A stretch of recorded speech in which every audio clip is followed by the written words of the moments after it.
Ora viva, seja bem-vindo a mais um Final Cut, podcast da Sportstellar. Já sabe, se não subscreveu pode fazê-lo. Estamos no YouTube, na Apple e também no Spotify. Ora, hoje vamos discutir maioritariamente Benfica. Connosco tenho o João Diogo Manteigas, que é candidato à presidência do Sport Lisboa e Benfica no próximo ano. É também especialista em direito esportivo, comentador, entre outras tantas coisas a que se propõe com sucesso. João, muito obrigado. Vamos aqui rever um pouco um lugar comum do passado, de entrevistador e entrevistado, se bem que isto é mais uma conversa. Muito obrigado por estares aqui, por ter aceito o convite para estar aqui no Final Cut. Eu que agradeço. E eu, atalhando já caminho, porque é que resolveste candidatar-te? É a primeira pergunta que eu te faço, já aqui a pé juntos. Não é nada a pé juntos. É a pergunta mais interessante a nível pessoal, que envolve também profissionalismo, não é? É uma intenção minha desde sempre, desde que eu era jovem, adolescente, sempre me interessou esta vertente institucional do Benfica. Sempre cresci dentro do Benfica a olhar para essa vertente institucional, por lado do meu pai, que me permitiu abrir a porta para perceber mais ou menos como é que funcionavam as coisas, mas fui sempre prestando atenção porque era algo que me interessava e gostava. E achava fascinante, mesmo naquela década de 90, terrível, institucional no futebol português. Foi algo que também me criava algumas dúvidas e me fazia procurar, tendo aquele bichinho, mas fazia-me procurar para perceber se era efetivamente assim que funcionava ou era assim que deveria funcionar. Portanto, acho que a motivação esteve sempre lá. À medida que fui crescendo, fui alimentando essa ambição. Não é um sonho, é uma ambição, são coisas diferentes. E depois, a uma dada altura, quando tenho autonomia própria, por assim dizer, quando começo a formar, comecei intencionalmente a desviar-me por um caminho para aqui chegar. E, portanto, passei por muitos obstáculos. Foi um investimento muito grande no meu próprio bolso, em termos formativos. Despendi muito tempo profissional da minha parte enquanto trabalhei em vários escritórios de advogados e ao mesmo tempo fomentava a área do desporto, por assim dizer, transversal, não é só do direito, mas também da gestão, etc. E, portanto, quis sempre, ao mesmo tempo que trabalhava no direito a nível transversal, trazia paralelamente o caminho do desporto, por assim dizer. E abracei ao mesmo tempo. Por isso é que eu digo que despendi muito tempo, porque efetivamente às vezes tinha que trabalhar quase 24 horas para conseguir chegar hoje aqui onde estou e de alguma forma tentar concretizar aquilo que sempre ambicionei. Ou seja, a tua ambição já dá muito, não é? A formação toda que tu tiveste foi nesse sentido, foi no sentido de estar perto do desporto e do futebol, e houve uma altura que pensaste, vou começar a formar-me em várias áreas para este objetivo, ou esta candidatura também acaba por ser a soma da tua formação e de pensares, agora sim tenho condições para isto? Eu começo pelo fim. A candidatura resulta de um misto, como deves calcular, pessoal e profissional. É uma concretização de uma ambição pessoal, porque, lá está, nasci e cresci no meio, fruto do meu pai, sobretudo do meu pai, que me inseriu no meio quando eu era praticamente muito novo, por causa da vida dele, e aquilo como se tornou a minha vida quando fui crescendo e depois entrando na área do direito, pensei, bom, eu não quero ser propriamente advogado, na altura não era um objetivo, queria trabalhar com desporto, conheço muito bem o desporto em Portugal, desde muito miúdo. O setor não é muito desenvolvido a nível jurídico naquela altura, estamos a falar de finais dos anos 90, tínhamos muito pouca coisa desenvolvida em Portugal e o direito do desporto não era algo que fosse amplamente debatido. Começa a ser com a criação das sociedades esportivas, em 97, e sobretudo por causa do totonegócio, a grande bronca que existe a nível económico-financeiro das dívidas dos clubes e que o governo da altura obriga a organizarem-se com o apoio da Federação. E é a partir daí que há um desenvolvimento grande a nível do direito esportivo e aí entra a parte profissional. Eu, basicamente, à medida que vou tirando o curso de Direito, começo-me a interessar por essa área. Não há praticamente nada na área. há algumas cabeças que pensam o direito do desporto, nomeadamente o José Manuel Xaber, o professor Manuel Meirim, o professor Fernando Seara. Havia ali algumas cabeças que pensavam a nível teórico, mas faltava a prática. E a prática não era desenvolvida. Era um mundo muito difícil de entrar, como tu sabes, sobretudo o futebol. As modalidades ditas amadoras, outros esportes, era mais fácil, havia mais acesso, as federações são também denominadas amadoras, portanto íamos bater à porta e falávamos diretamente. O futebol não, era um mundo fechado, e ainda é, hoje em dia. E eu quis escancarar essa porta, ou seja, quis acabar o curso, estar ligado ao desporto, mesmo que não me permitisse uma fase inicial. Tinha essa facilidade porque já trabalhava com pessoas, sobretudo futebolistas na área e treinadores, porque eu comecei desde logo muito cedo a patrocinar sobretudo treinadores portugueses no estrangeiro, a maioria deles até em África, sobretudo em Angola. Havia muitos portugueses lá a jogar e a treinar, com ações na FIFA, etc. E é também uma ligação, por causa do teu pai também. Uma ligação forte. O meu pai é jornalista desde sempre e foi ele que fundou a RDP África. Tem um papel muito importante, sobretudo nos PALOP. Ele viajava muito para lá, sobretudo Angola, Cabo Verde, Guiné-Bissau, com muita força também na Guiné-Bissau. Eu próprio fui que muito jovem, fiz basicamente o esqueleto da lei de bases de desporto da Guiné-Bissau, e portanto acabo por ter essa vertente no imediato, acabo por ter esse impacto profissional no imediato, e gostava muito daquilo. E portanto são 17 anos basicamente dedicados inteiramente a essa vertente, ao mesmo tempo que era obrigado também a desenvolver a área do direito na sua transversalidade. Eu trabalho muito com direito empresarial, societário, direitos reais, civil, e portanto, e tenho a minha própria sociedade de advogados, quer dizer, eu não posso dedicar-me inteiramente ao direito do desporto, isso é impossível. Os clubes hoje em dia têm departamentos jurídicos e é assim que faz sentido. Eu até acho que deviam ter um departamento jurídico mais desenvolvido, por assim dizer. Por exemplo, o caso Benfica, que é o que eu conheço bem, devia ser um estilo diferente, departamento jurídico, até para não ficar tão dependente de advogados externos, consultoria externa.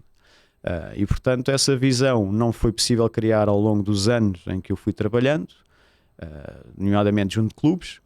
Houve uma altura em que, recordo-me, ali por volta de 2011, fui abordado por um conjunto de advogados que queria criar uma sociedade especificamente só para o direito desportivo. Eu acho que não, na altura achei que não era uma boa solução, e veio-se a provar, não chegaram a constituir a sociedade.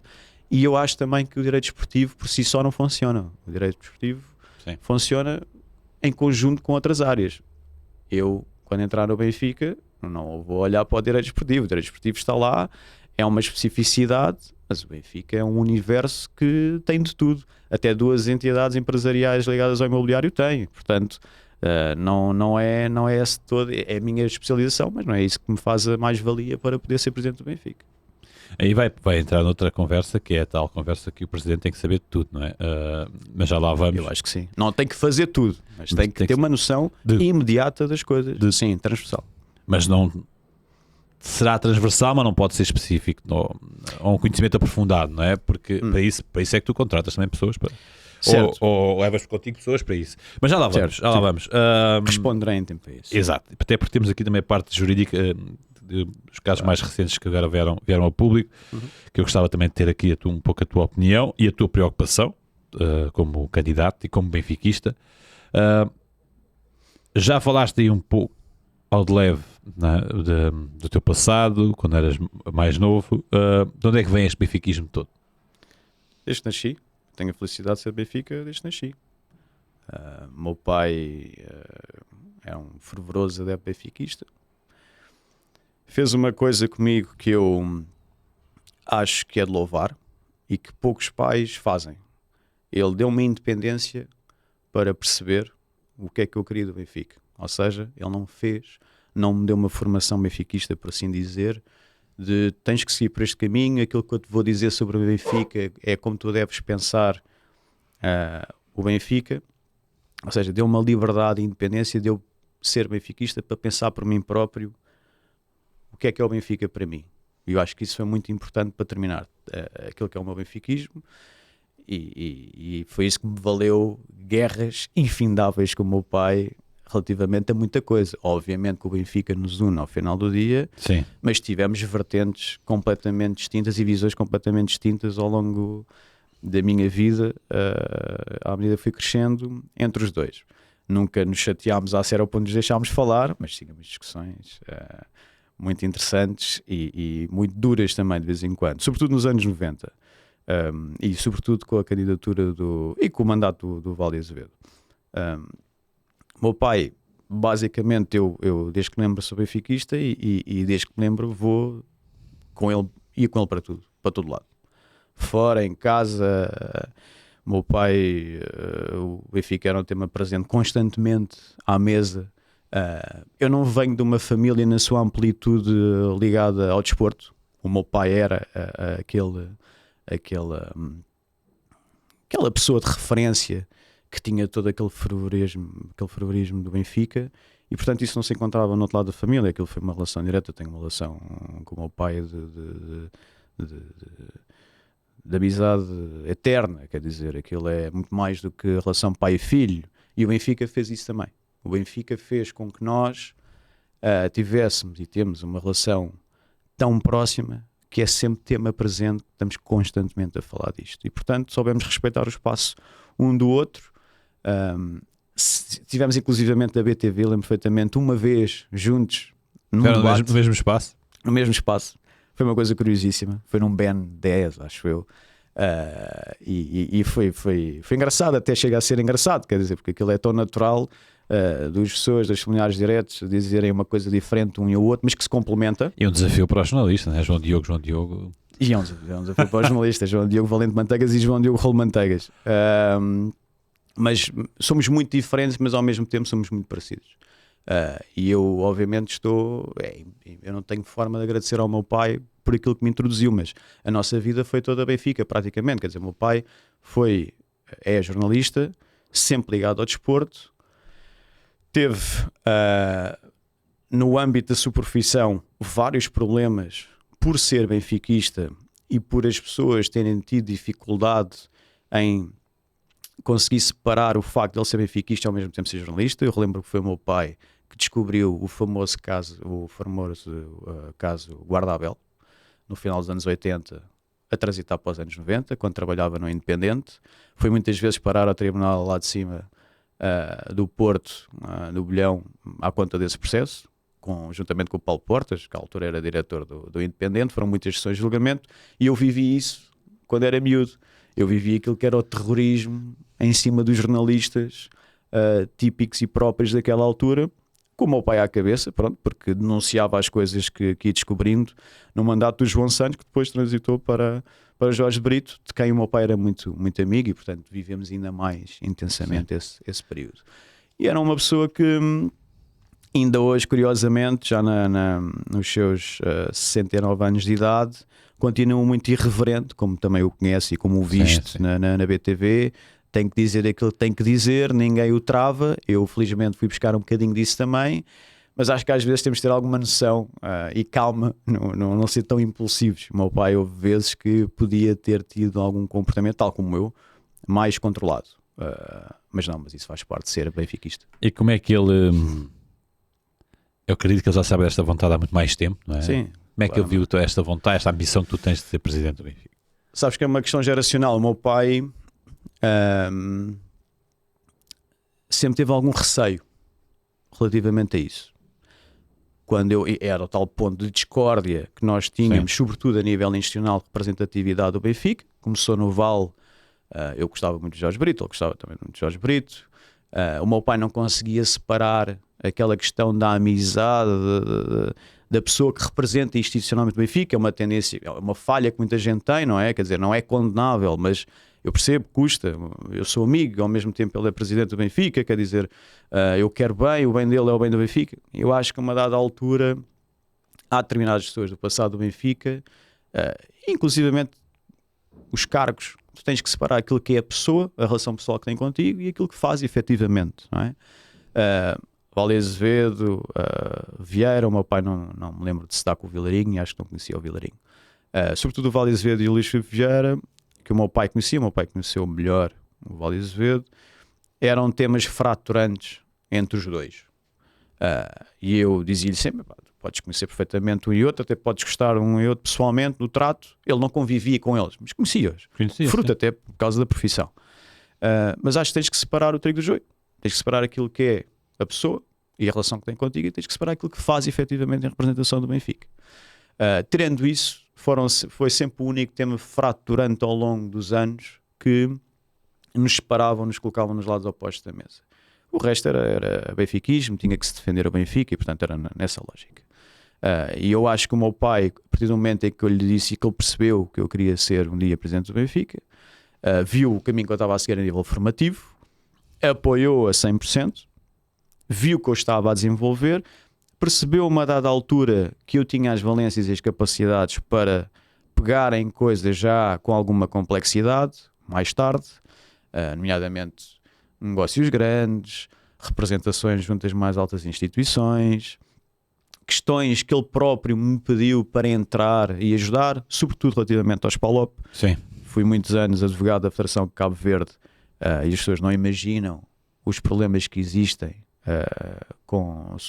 sobretudo com federações africanas na generalidade, sobretudo até por causa dos casos de corrupção, etc., que existiram com o Blatter, com o Avelange, com o Teixeira.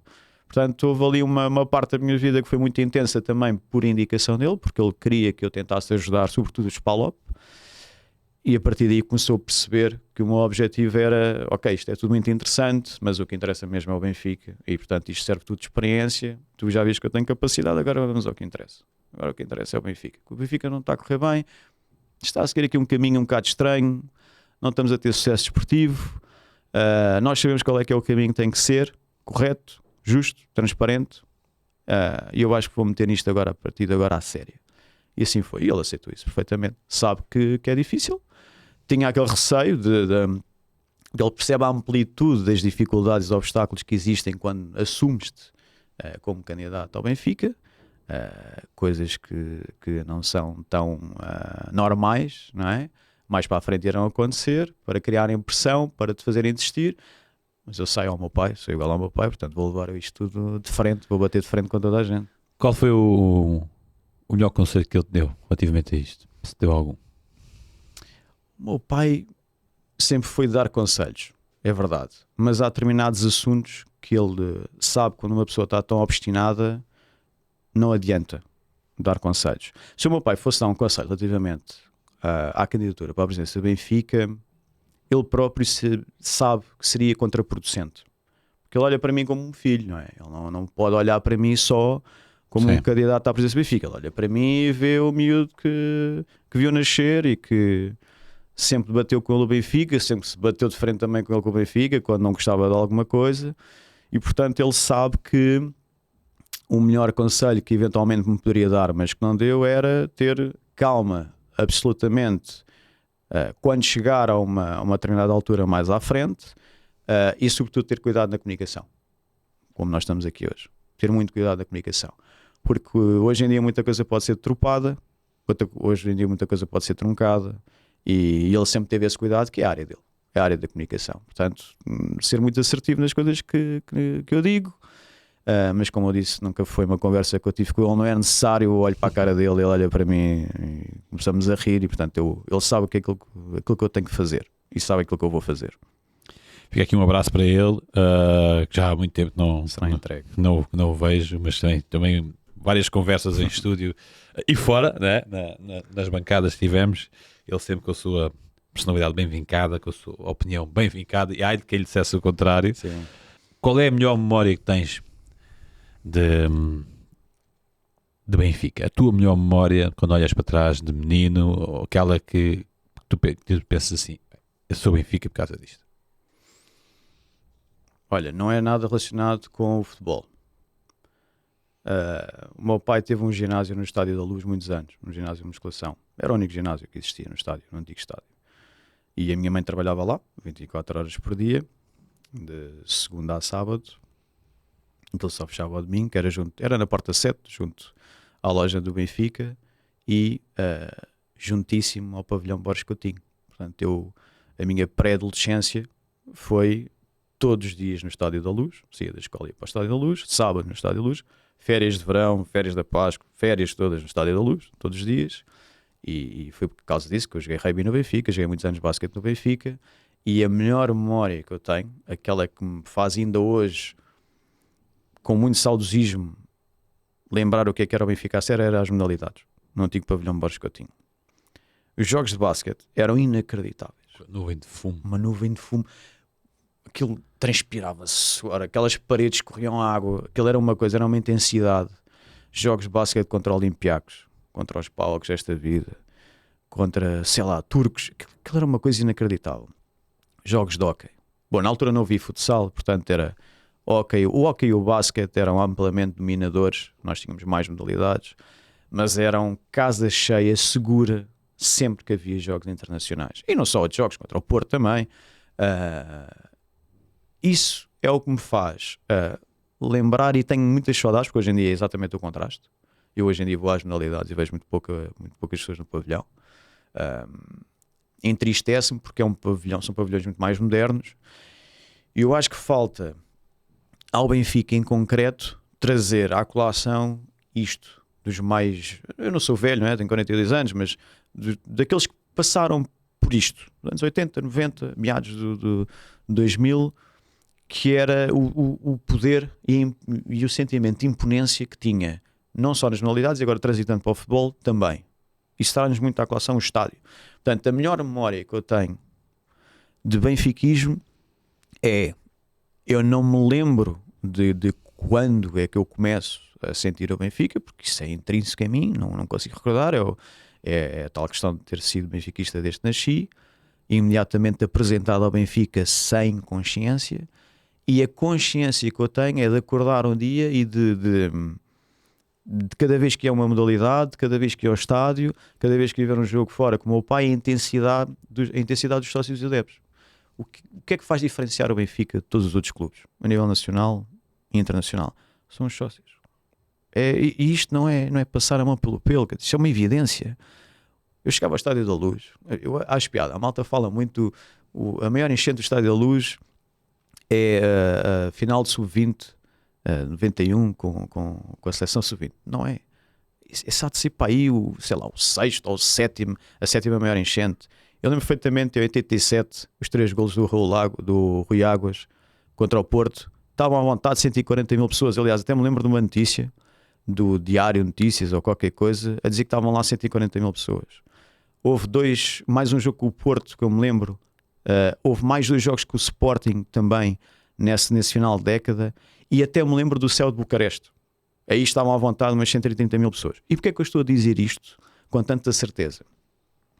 Porque quando o João Santos ganha as eleições do Benfica, em 87, salvo erro, ao Fernando Martins, o pro Benfica europeu, o Estádio da Luz nos anos seguintes começa a ter reformulações. Metem os 2 pilares eletrónicos, portanto aí como lugares, mete caixa da imprensa e camarotes, os atuais corporate, os camarotes empresariais, e metem cadeiras. E o Benfica aí, o Estádio do Benfica começa a perder lugares.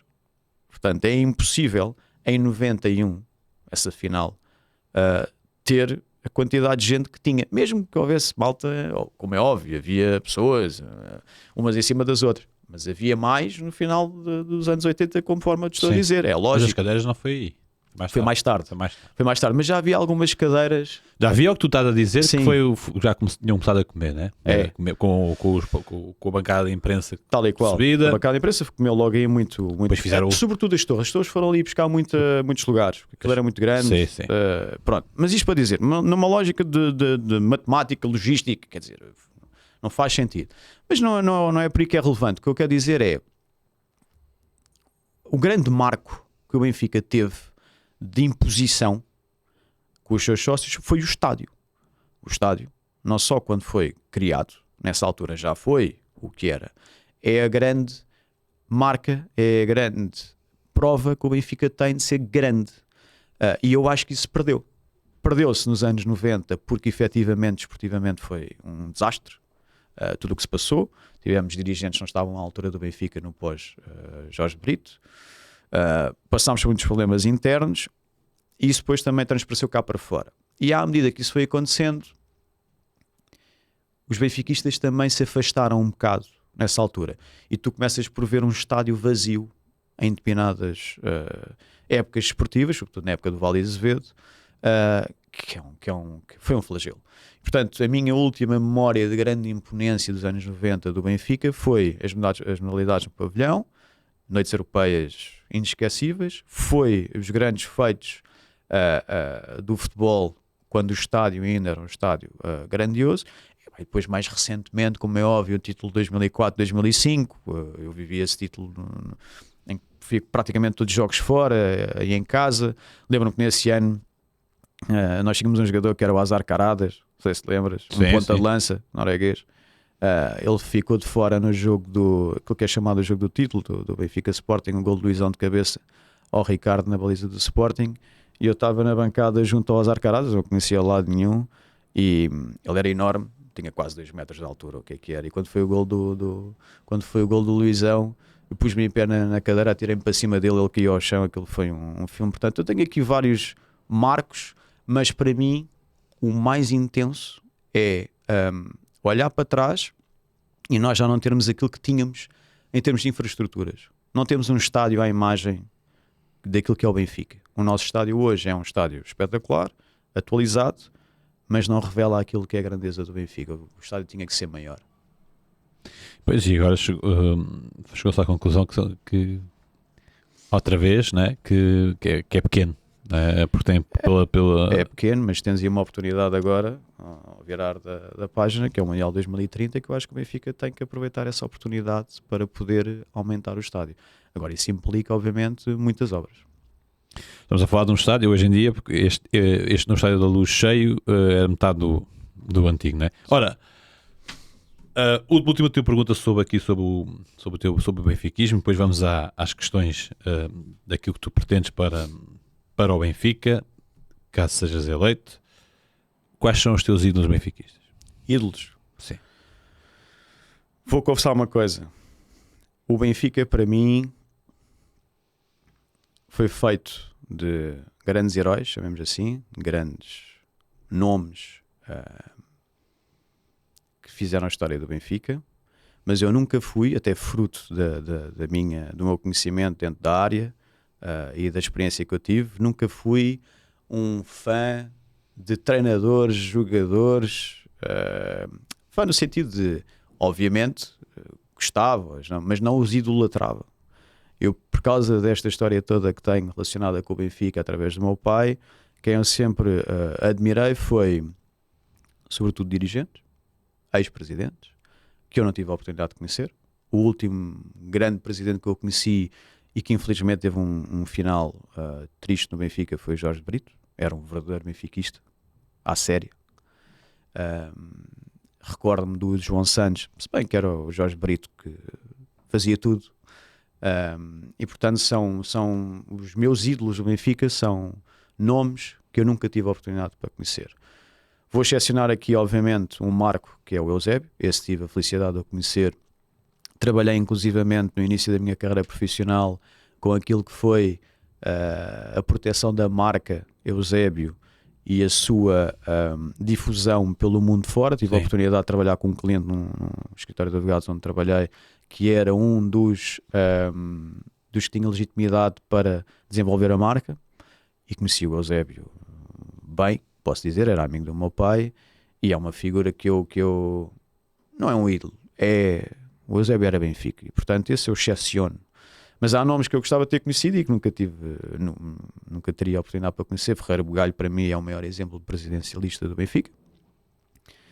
Eu costumo dizer, até disse no lançamento da minha candidatura, uma coisa que eu escrevi e que lembro perfeitamente, que o Benfica foi criado por Cosme Damião, foi denominado pelo Félix Bermudes, protegido por Manuel da Conceição Afonso, que era um presidente que foi operário. As pessoas já nem se lembram, quando olham para a história do Benfica, o Benfica teve de todo o tipo de presidentes.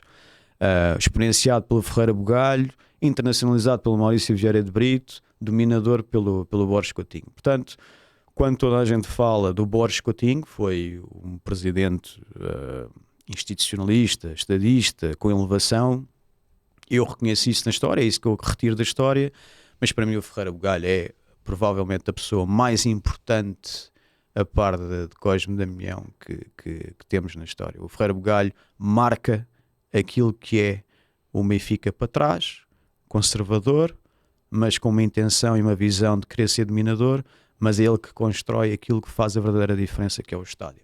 E ganhou também, desportivamente. Mas é ele que permite criar o futuro risonho do Benfica.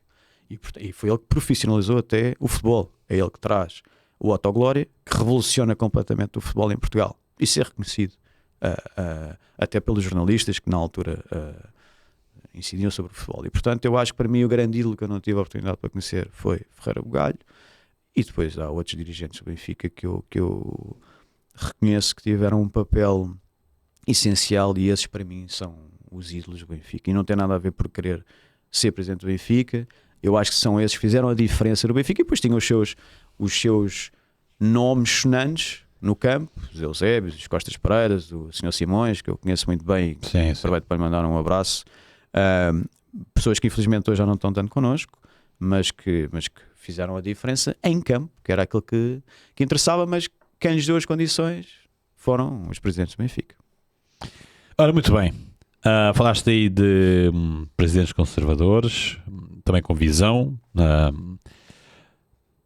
Qual é a tua visão para o Benfica? Tu dizes na candidatura que queres o Benfica em debate, não é? Pergunto o que é que queres ver debatido e qual é que é a tua visão para o Benfica, porque acredito que tenha uma parte conservadora a nível dos valores, e outra parte, já falaste aqui do estádio, por exemplo, com uma visão futurista. Fala-me um pouco dessa visão.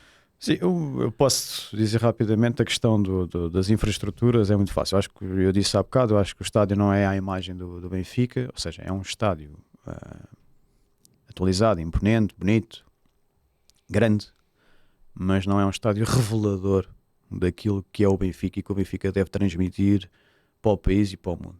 O Benfica tem um estádio licenciado, salvo erro, para 65.400 pessoas, entretanto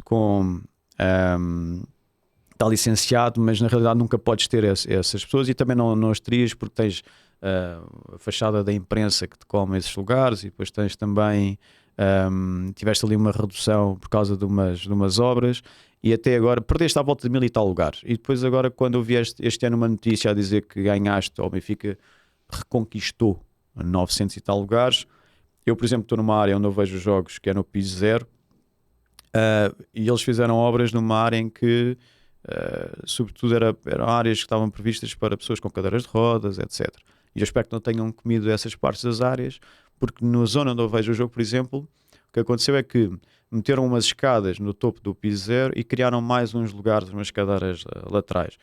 A questão é que eu também não vejo, pelo menos no lado onde eu estou, não vejo pessoas ocuparem esses lugares. Estão sempre vazios, o que é estranho. Dá a entender que não há rede de passes fixos novos para ali.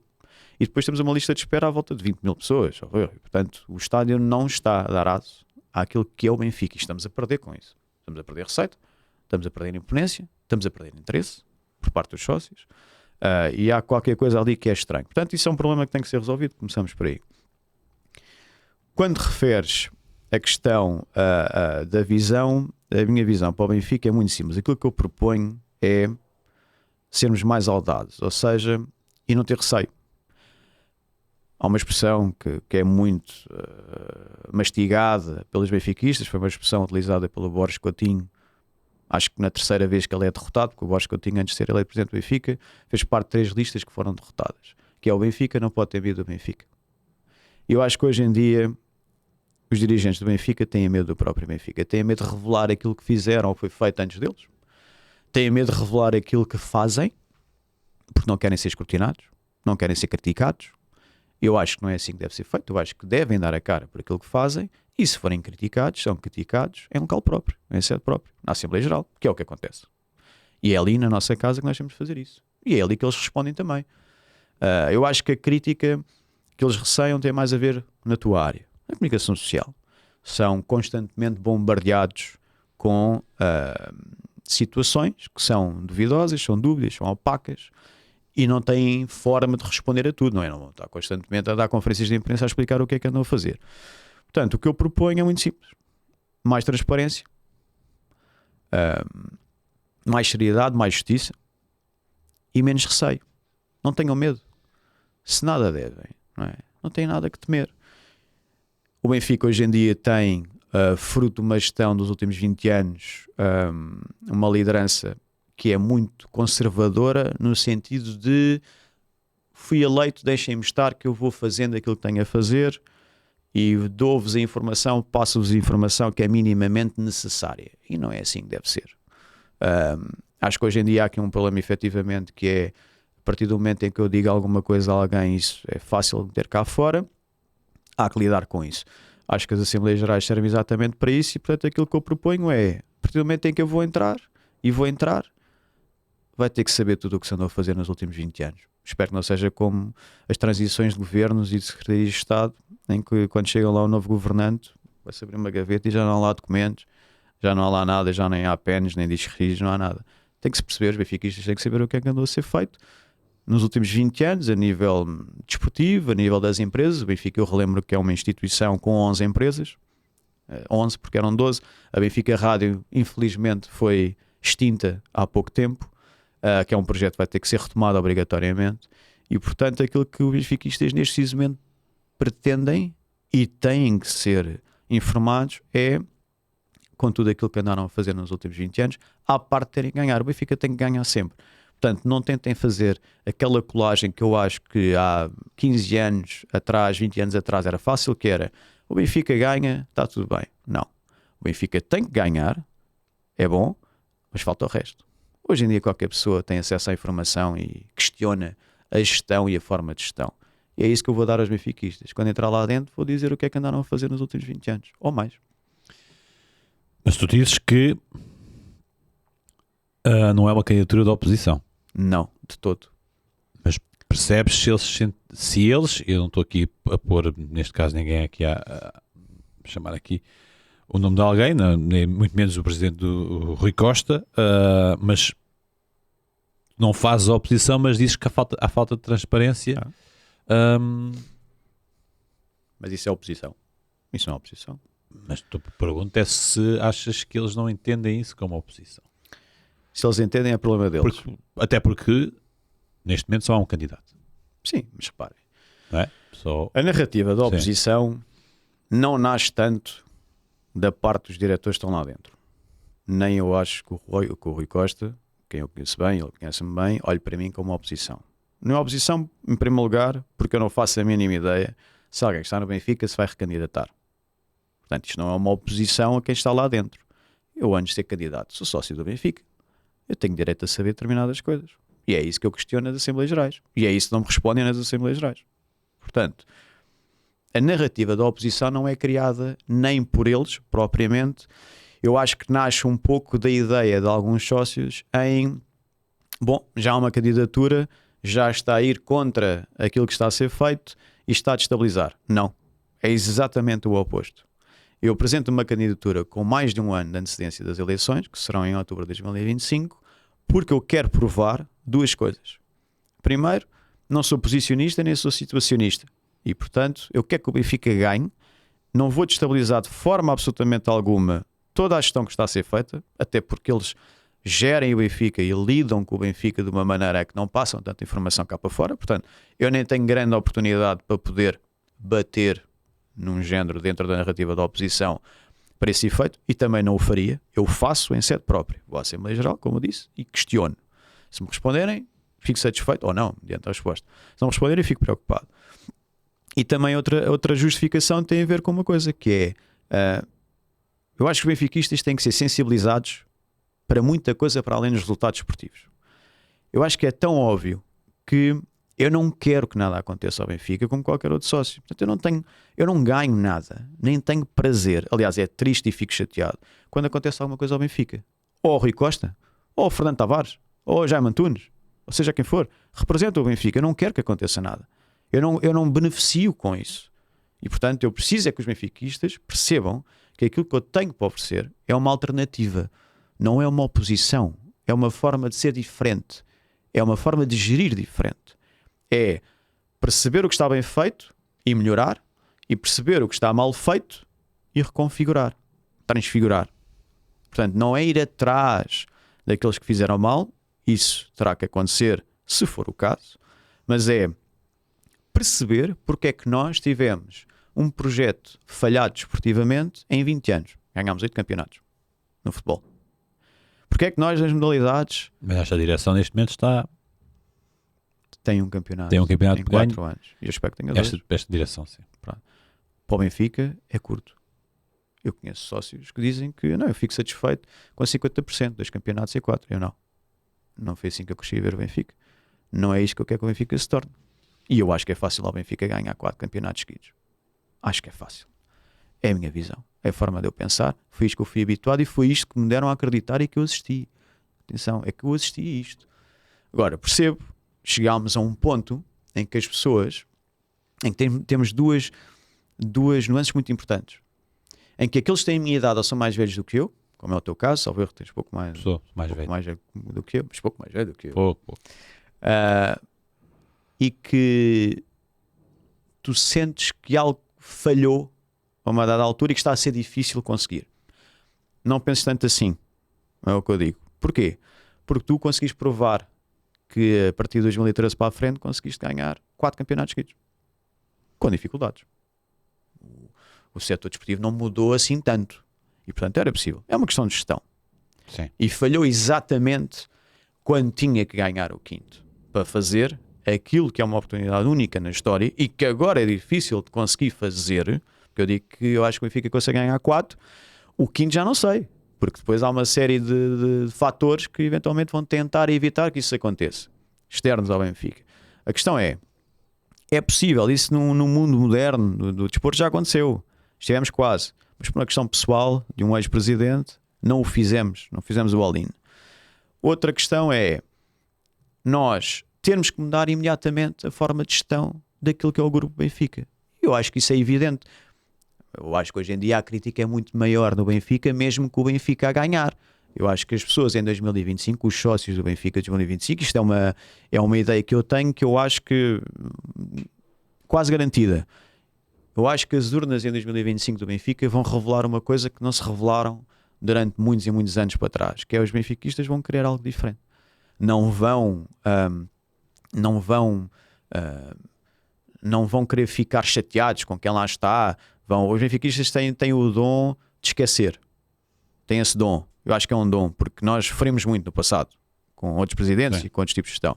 Portanto, eu acho que os benfiquistas vão querer esquecer aquilo que foi mau e vão querer passar a uma nova página, que é isso que eu acho que vai acontecer em 2025. E, portanto, vai ser um marco. Eu acho que os sócios hoje em dia já têm uma visão futura daquilo que querem e que não vão querer aquilo que está a acontecer ou que tem vindo a acontecer até hoje, em termos de gestão. Faz-se aí de ataques externos, a possibilidade de ataques externos. Como é que tu vês isto que está a acontecer agora com esta acusação do Ministério Público? É um ataque externo? É fruto de algo que é natural que aconteça, fruto das investigações que fizeram? Ou não há fumo, há fogo? Como é que tu vês isto? Acho que é um misto. O Ministério Público tem que investigar quando há denúncias, não é? E, portanto, não vou negar que vejo com preocupação, porque eu estou de fora, embora seja advogado e tenha maior competência técnica do que a maioria das pessoas que se preocupam com os assuntos, não deixo de ficar preocupado. Mas também fiquei preocupado no passado com outras coisas e que, quando analisei a fundo, e fruto da capacidade técnica da área que tenho, consegui olhar para a frente e perceber isto não tem pernas para andar. Foi o caso do Etopera, por exemplo. Eu tive a possibilidade, na altura, quando a Benfica SAD foi acusada, no caso Etopera, fui à SIC Notícias, lembro-me perfeitamente de ter ido à SIC Notícias à noite e de chegar lá, era uma mesa redonda com 4 advogados, incluindo eu, eram 3 advogados, eu, o Rui Gomes da Silva, sócio benfiquista também, à altura, um outro colega nosso, que agora não, o Raposo Subtil, porque eu tenho muita estima também, já me cruzei a nível profissional com ele no passado, e um jornalista, Sim. que hoje em dia salvo erro está na TVI. E o jornalista estava muito, o teu colega estava muito motivado com o assunto, e que fica assado, isto é quase infalível e tal. E eu olhei para ele, e depois falou o Rui Gomes da Silva, falou o Pô Subtil, a olhar assim para os três, os meus colegas obviamente com alguma preocupação natural e com alguma precaução, porque o processo ainda vai no início, tal como este agora, no caso dos e-mails, já lá vamos, e eu fiquei assim um bocado, peraí, não sei se é possível, benfiquista, bom, mas vou ter que dizer isto não tem pés nem cabeça absolutamente nenhuma relativamente à Benfica SAD, zero, não tem nada.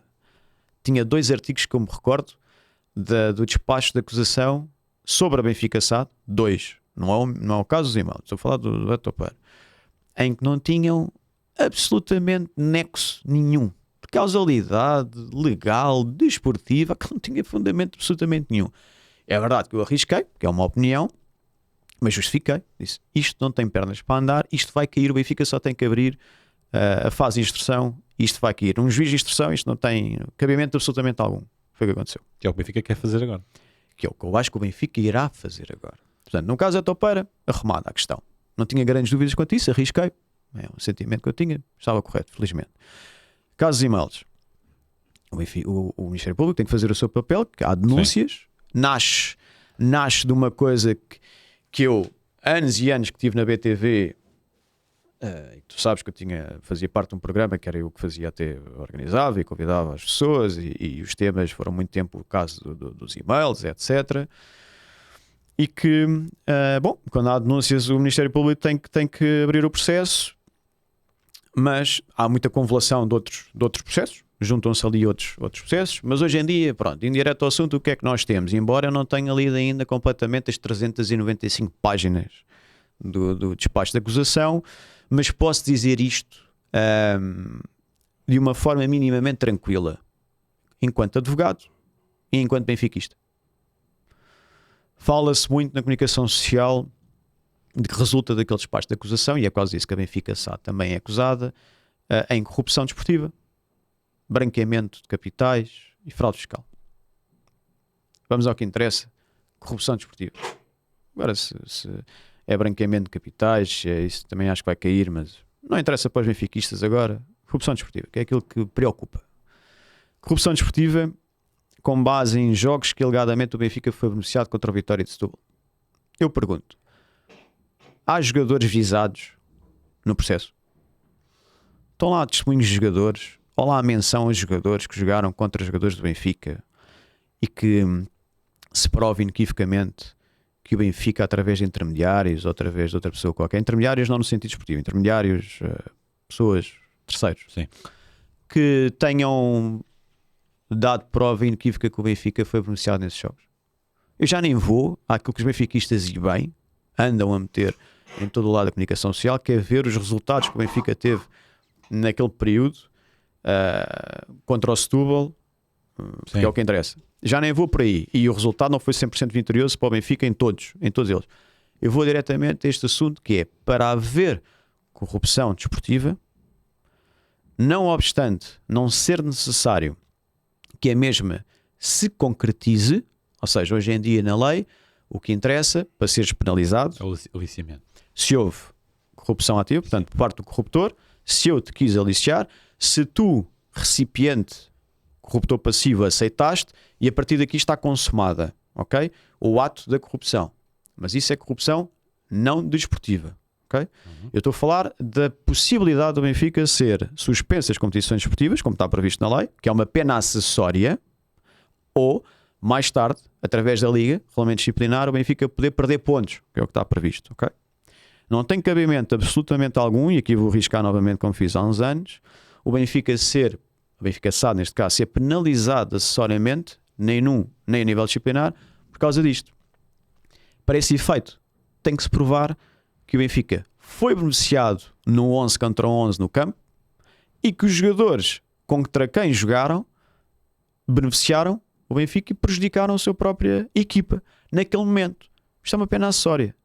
Isto não é o que está em discussão no processo a nível principal. Os jogadores do Benfica são quem concretizam o resultado esportivo. E isso não é avisado em momento algum no processo. Logo, qualquer juiz, obviamente isto é a posição do Ministério Público, quando for ao juiz, o juiz faz uma visão ampla daquilo que se passa. Portanto, olha, então, mas, ok, houve alguém que pagou, vamos partir de pessoas que alguém, ficou provado que alguém pagou a alguém e esse alguém recebeu para depois influenciar. Mas esse alguém que recebeu o dinheiro não é quem estava a jogar, não estava à baliza, não estava à central, lateral esquerda, lateral direita, nem nada. Portanto, isto não é concretizável. O Benfica, por aí, não pode ser penalizado. Não pode haver um juiz neste país que entenda isto. É impossível, é imaterial, não é tangível. E para terminar, até digo uma coisa relativamente à fraude fiscal. Fala-se também da fraude fiscal. Onde é que o Estado foi prejudicado? Quando há fraude fiscal, significa que foi para evitar impostos. Foi para não pagar impostos. O Estado recebeu impostos. Até naquelas alegadas transferências que o Benfica pagou a mais ou pagou a menos, não interessa, foram pagos os impostos. Foram pagos os IVAs e as ERCs. Onde é que há a fraude fiscal aqui? Portanto, isto eu não quero... a minha missão enquanto sócio não é descansar os outros benfiquistas, porque eu não sou advogado do Benfica, não estou dentro do Benfica, não tenho conhecimento do processo. A minha ilação cá fora é que isto não tem pernas para andar relativamente ao Benfica SAD, que é o que me interessa, e não faz sentido a penalização desportiva, enquanto pena acessória, enquanto regulamento disciplinar. E, portanto, enquanto benfiquista e advogado, acho que a Benfica SAD deve abrir a fase instrutória, deve defender-se com base nisto que eu estou a dizer, entre outras coisas, e o juiz de instrução só tem que aprovar isto. E o Benfica não vai, a Benfica SAD, não vai a julgamento. Agora o Luís Filipe Vieira, o Paulo Gonçalves, isso é problema deles. Não tem nada a ver com a Benfica SAD. Então, e diz-me uma coisa, o Ministério Público não sabe isto? Se tu tivesse a minha vida e os 17 anos de experiência que eu tive em processos penais, tu às vezes apanhas com coisas muito interessantes que ao mesmo tempo são muito tristes. O Ministério Público faz o seu papel. Mas vocês nunca se podem esquecer que o Ministério Público abre os processos e analisa os processos com base naquilo que tem e que depois vai à procura. Não significa que que o Ministério Público consiga ter acesso a tudo o que é possível para criar a narrativa que está correta dos factos que aconteceram. Tu tens muitos casos assim, não é só olhar para o futebol. Mas eu vou-te dizer uma coisa. O Benfica nos últimos dias, fruto deste processo, tem sido vilipendiado na comunicação social. O primeiro problema é que o Benfica não se sabe defender. Faz um comunicado muito curto, na minha opinião, relativamente a esta situação. E depois comunica a CMVM de uma forma mais aguerrida, bem, mas pronto, institucional, porque tem que comunicar à CMVM, porque a SAD está cotada em bolsa.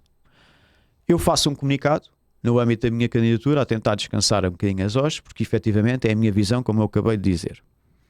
Mas depois o Benfica, na comunicação social, depara-se com um comunicado, por assim dizer, numa rede social, de um rapaz que provocou este terremoto todo, que andou a invadir caixas de correio eletrónico de clubes esportivos, procuradores, juízes, Ministério Público, bancos. Já foi condenado no passado por ter roubado dinheiro eletronicamente de uma conta num banco lá num paraíso fiscal qualquer, mas teve que chegar a acordo e devolver parte do dinheiro.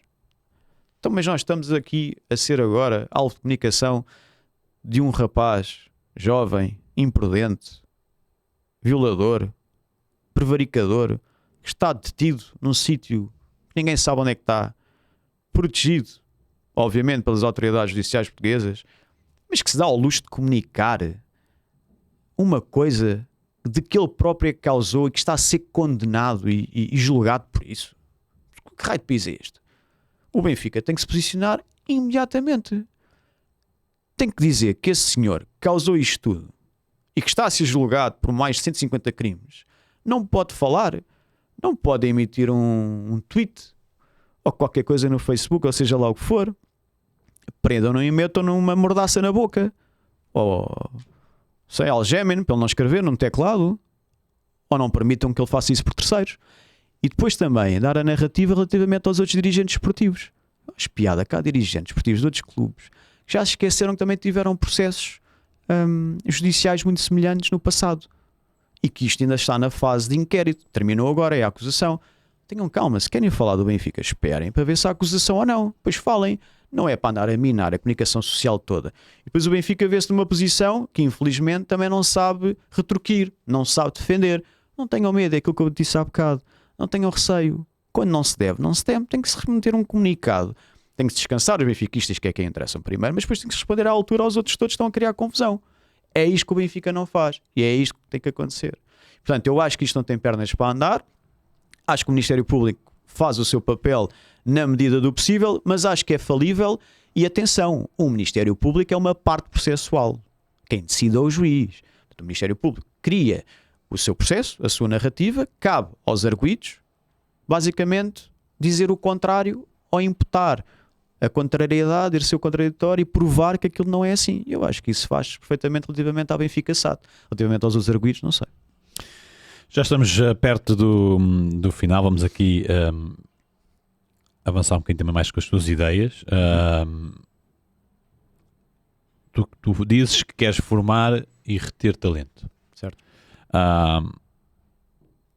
Como é que pretendes que isto aconteça? Porque não é fácil, não é? Pelo menos, ou então a verdade é que a retórica tem apontado para isso ao longo destes últimos anos, que os clubes têm que vender, têm de vender.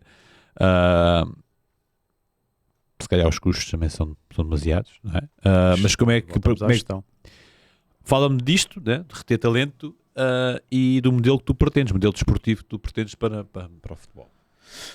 Bom, vamos começar pela parte mais fácil, que é um modelo de gestão para o futebol. Na minha visão, aquilo que eu aprendi ao longo dos anos foi que é mais simples quando tens uma hierarquia horizontal, não tanto vertical, ou seja, as pessoas decidem em conjunto, não tanto num regime presidencialista, alguém tem que ser presidente porque é isso que obrigam os estatutos, as leis, etc.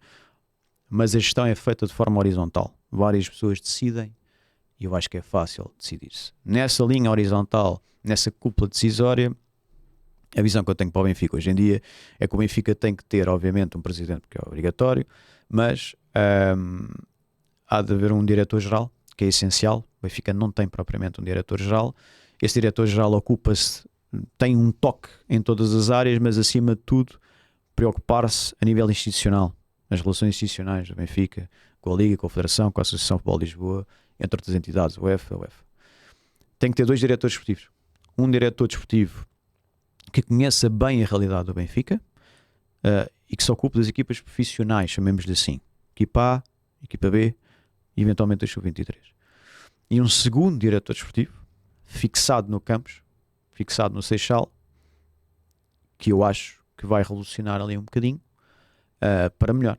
Ou seja, o modelo de gestão do campus não me parece que que esteja a ser a melhor nos últimos anos. O Benfica tem que sofrer uma reformulação, é inevitável, e portanto o método de gestão em termos de corpos será assim. Ligação direta entre todos, muita comunicação, mas todos completamente alinhados. Eu conheço as pessoas com quem quero trabalhar, portanto sei como é que funcionam e sei que isto vai resultar. Portanto, o modelo de gestão, diferente. Quando tu me falas em formação e em retenção de talento, que é aquilo que toda a gente quer, e eu acho que é aquilo que todos os clubes querem também. Portugal, efetivamente, vive de um problema. As vendas dos jogadores tornaram-se receitas ordinárias.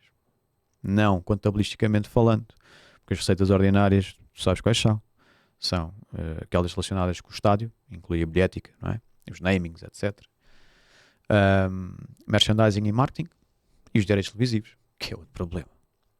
E portanto essas são as receitas ordinárias, aquelas que são contáveis. Aquelas que são as vendas de jogadores são extraordinárias, mas que infelizmente tornaram os clubes estão completamente dependentes. É aí que está a diferença, aquilo que é necessário no imediato. E é isso que eu quero acabar. Eu quero acabar num plano, obviamente isto não é para amanhã, mas num plano a 4 anos eu acho que consigo fazer isso, para cimentar para o mandato a seguir. Portanto, nós temos que efetivamente o problema do Benfica é um problema económico. Porquê? Por causa do passivo e da dívida líquida. O Benfica hoje em dia são entradas. A tua dívida líquida é de à volta de 201 milhões de euros. O que é que isto significa? Significa que, descontando o saldo de caixa, descontando aquilo que o Benfica tem em capitais, ainda fica por pagar uma dívida de 200 milhões de euros, que é a dívida bancária mais o empréstimo de obrigacionistas. E isto é uma dívida que vai sendo paga, não é? ao longo do tempo. Por isso é que o Benfica, como outras SADs, fazem vários empréstimos acionistas, acabam com os mais antigos e fazem novos. Mais antigos estão sempre a ir buscar dinheiro naquele momento. E é isto que tens que acabar. E só acabando com isto é que tu consegues depois reter o talento. O Benfica tem que fazer isto, tem que fazer cativações para ir pagando a dívida e tem que, ao mesmo tempo, fazer um percurso na formação diferente. Se reparares, tu já não tens tantos jogadores da formação utilizáveis no imediato na tua equipa principal. Agora, podes dizer assim, pode não ser a intenção, ok? Pode não ser o projeto esportivo. Eu acho que não é isso. Eu acho que eles efetivamente querem esse projeto esportivo, mas não estão a conseguir fazer. Não o conseguem fazer porque não conseguem abater a dívida. Se ficasses mais aliviado à exposição que tu tens, não tinhas que vender tantos jogadores e podias apostar na formação. Pois podes dizer assim, pois, mas é que tu perante um estado de necessidade tens que vender o João Neves. Pois, mas é que eu fazia exatamente o contrário. Eu não vendia o João Neves. O João Neves era o único jogador que não podia ser vendido.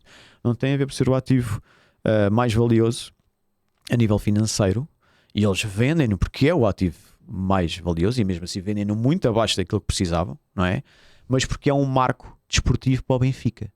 É um exemplo para todos os outros quererem ficar no Benfica e tu criares um ecossistema na formação de, calma, o Benfica pode vir a ser o único sítio para onde tu vais ficar, onde tu vais fazer a tua carreira desportiva. Isso implica um trabalho também com os pais e com os empresários, que é a parte que as pessoas normalmente esquecem. É muito difícil lidar com os pais e com os empresários. Eu até acho que é mais difícil lidar com os pais do que com os empresários, sinceramente. Pela experiência que eu tenho. É isto que eu tenho vindo a perceber ao longo de muitos anos. E, portanto, conseguindo ter alguma estabilidade pessoal, transparência com os pais e com os empresários, quem representa os miúdos, que os miúdos são miúdos, os miúdos tens que ter uma relação pedagógica com eles e tens que apresentar o Benfica como sendo o princípio e o destino final. Não fazer dos miúdos uma moeda de troca para poderes resolver problemas internos. Isso é que não. E isso tem que começar de uma vez por todas. Enquanto o Benfica não começar a estabilizar o problema que tem económico ou financeiro, não consegue reter talento. Porque os clubes, quando vêm, não vêm cá buscar, sei lá, o Pavlidis ou o Cabral. Vêm cá buscar, obviamente, o Tomás Araújo e o João Neves. Vêm buscar quem tem mais margem de crescimento, sim, quem tem mais valor. Isto é lógico. Portanto, a diferença, o sucesso esportivo está aliado ao sucesso financeiro. E, portanto, enquanto o Benfica não tiver sucesso esportivo, títulos, combater, ganhar, não vai ter sucesso financeiro. Vai ter que sempre vender jogadores. Última questão, e depois fica aqui a promessa, ou a tentativa promessa que tu voltes daqui a uns meses para abordar novos assuntos, e aqueles ficarão aqui por falar, porque há muitos assuntos para falar. Mas como é que vês, qual é que é a tua perspectiva para as modalidades? Sei que estiveste a acompanhar a equipa masculina do Hockey Patins. Não sei se a feminina também tiveste a possibilidade de ver. Fui na sexta a ver o Ribadaf contra o Ribadaf. O Benfica também equipa de hockey conquista a Elite Cup com as equipas que são supostamente as melhores equipas do mundo, da Liga Portuguesa, né? Neste momento é o que se diz. Claro. Com algumas exceções do Barcelona e tal, do Tricine, mas a lista, aqui em Portugal estão de facto as melhores equipas. Há um investimento na equipa do Hockey Patins. Eu pergunto a ti qual é que é, tendo aqui esta competitividade que é necessária no Hockey Patins, de facto os investimentos, se calhar para formar equipas vencedoras têm que ser avultados, né? Pergunto eu qual é a tua opinião, até porque... Já agora quer saber a tua opinião, se tem que ser assim tanto ou não. Eu penso que partirá também muito daquilo que é a liderança dentro da gestão. Overall, não é? Que não é só o hockey. Da liderança desportiva de quem lá está dentro, e depois depende também dos plantéis, né? Porque a gente sabe que há uns anos atrás houve uma aposta forte de outros clubes que fizeram com que também alavancasse. Eu penso é que tens, para competir no Hockey Patins, por exemplo, com um Sporting que foi campeão europeu, um Porto que foi campeão europeu há 2 anos, também tens que, de certa forma, tens que investir, mas acontece o mesmo com o handball, onde tens um Porto que muitas vezes vai cronicamente à Liga dos Campeões, e o Sporting neste momento que domina, penso eu, muito bem. Enfim, qual é que é a tua leitura, sabendo que, neste caso, o Benfica tem algo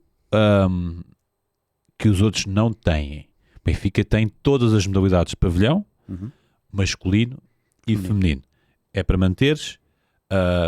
Qual é que é a tua visão para as modalidades do Benfica, masculino e feminino? Pessoa certa para falar comigo és tu sobre as modalidades. Porque eu sei que gostas das modalidades. O Benfica tem que manter e é obrigado a manter, historicamente, o ecletismo. É obrigado a manter. Tem que se fazer um esforço financeiro para esse efeito. No sentido de tem que haver uma revolução num seguimento que isso abarca também o futebol, no seguimento de o investimento a nível desportivo vai ter sempre que existir para o Benfica ganhar. O que tem que ser alterado é a forma de gestão económica ou financeira de determinados problemas que o Benfica tem. Clube e SAD. Modalidades clube, SAD do futebol. Porque às vezes as pessoas esquecem-se disto. Fala-se muito no clube. O clube é as modalidades. O futebol está na SAD. E o clube está como o futebol, o clube, tal como a SAD, peço desculpa, tem problemas financeiros. Nas últimas Assembleias Gerais, eu tenho batido muito nisto. O clube tem uma dívida brutal à SAD. Anda à volta dos 80 e tal milhões de euros, fruto de um negócio que foi feito em 2019, em que a SAD vendeu ao clube 100% da Benfica Estádio e 100% da BTV. Isso cria um problema no clube de constrangimento financeiro, em que o Benfica clube tem que pagar agora isso e, portanto, isto limita o investimento nas modalidades. E nas infraestruturas e nas casas do Benfica, etc. O investimento nas modalidades não pode deixar de existir, mas tem que ser feito à medida daquilo que é necessário para o sucesso esportivo. Perguntei-te assim, ou perguntar-te-ei assim, o Benfica necessitava de fazer o investimento que fez este ano no hóquei, como fez, não colocando em causa os jogadores, para poder ganhar? Eu acho que não. Tendo feito, o Benfica tem a obrigação de ganhar tudo este ano no hóquei. Tudo. Melhor jogador do mundo, melhor finalizador do mundo, das melhores promessas jovens, o Zé Miranda. Tem para mim um jogador fenomenal que é o Benedetto. Dos irmãos, para mim é um jogador fenomenal. Poderia eventualmente começar a pensar na substituição do Pedro Henriques, mas é a minha ideia. Acho que o Benfica podia preparar melhor ali qualquer coisa no hóquei, já a pensar no futuro. O investimento feito no hóquei este ano é um all-in e é obrigado a ter que ganhar tudo. Não acho que precisasse disso para poder ganhar tudo. Acho que é um custo financeiro elevado. Dado que as modalidades não podem acabar, numa questão histórica, como eu disse, e porque é uma imagem que o Benfica tem. O Benfica não vive só do futebol, vive maioritariamente do futebol, mas há muitos sócios e adeptos que gostam das modalidades. Basta ver quando o Benfica vai fora de Lisboa, o que é que acontece. É o único que tem essa capacidade. E o Benfica, as modalidades, têm ali problemas relativamente às 5, não obstante ter feito este investimento este ano. O handball é um caso crónico. Sim. O handball é um caso que me preocupa. O handball, às vezes, eu há dias que acordo e penso, bom, vamos ter que fazer um reset nisto, vamos meter a formação a jogar. Não vale a pena andar a gastar dinheiro. Não vale a pena andar a gastar milhões de euros naquilo. Isto são milhões de euros. Eu relembro que o Benfica tem 3,6 milhões de euros investidos no ano passado no basquetebol, 3,4 no handball, 2,7 no futsal, 2,4 no hóquei e 2,1 no voleibol. O voleibol, que é o menos investimento tem, é o mais avassalador de todos. O handball está intocável praticamente, com um trabalho espetacular do Marcelo Matos. E, portanto, só tem que continuar e impor-se a nível europeu. O hóquei e o futsal são coisas que têm que se melhorar. Mas voltando ao handball, acho que é o caso mais crónico. O investimento que é feito não está de todo a condizer com resultados positivos. Não há resultados positivos. Ganhámos uma taça HF, mas aquilo quer dizer é um luxo no meio do nada, quase. E tem que ser repensado muito rapidamente. O caso do futsal, eu acho que o Benfica tem a obrigação de fazer sempre mais e melhor. Eu associo o caso do futsal ao do hóquei. São duas modalidades, como tu sabes, que Portugal bate-se com qualquer país no mundo. Temos os melhores jogadores e, portanto, fruto de serem poucos os países que conseguem competir contigo, ou poucas as ligas que conseguem competir contigo, tens de ter essa obrigação. E já foste campeão europeu, hóquei e futsal. Portanto, o que o Benfica tem que se preocupar é, de uma vez por todas, acabar com o domínio completo do Sporting no futsal, e não é assim tão difícil. O ano passado nós vimos um Braga com algumas peças que eram do Benfica e que não serviam para o Benfica ter sucesso, Inclusive o treinador. inclusivamente o treinador. Na realidade deles, significa que o Benfica pode fazer mais com menos. Portanto, é uma prova que aí tens, desportivamente, de gestão. Portanto, o hóquei e o futsal eu excepciono por ser uma realidade distinta, em que o Benfica tem a obrigação de ganhar só a nível nacional, a nível europeu também. Sermos os melhores do mundo. As modalidades olímpicas é diferente. O basquete é o maior investimento. O Benfica no basquete tem dominado, tem ganho nos últimos anos. Acho que as três, basquete, vôlei e handball, têm que se impor a nível europeu, vão atrair mais investimentos, mas tem que ser feita duas coisas rapidamente. Formação. O Benfica, imediatamente, tem que fazer uma coisa. Tem que ir às escolas, nem que seja circundantes do Estádio da Luz, Pedro Santarém, Quinta de Marrocos, onde eu andei, secundária de Benfica, secundária de Dom Pedro V, onde eu andei também, de Carnide, de Atilheiras. Tem que ir buscar jovens, tem que passar a mensagem do Benfica, tem que fazer um protocolo com as escolas para explicar a história do Benfica, incentivar os miúdos, para os miúdos começarem a praticar modalidades do Benfica, não só o futebol, que já domina.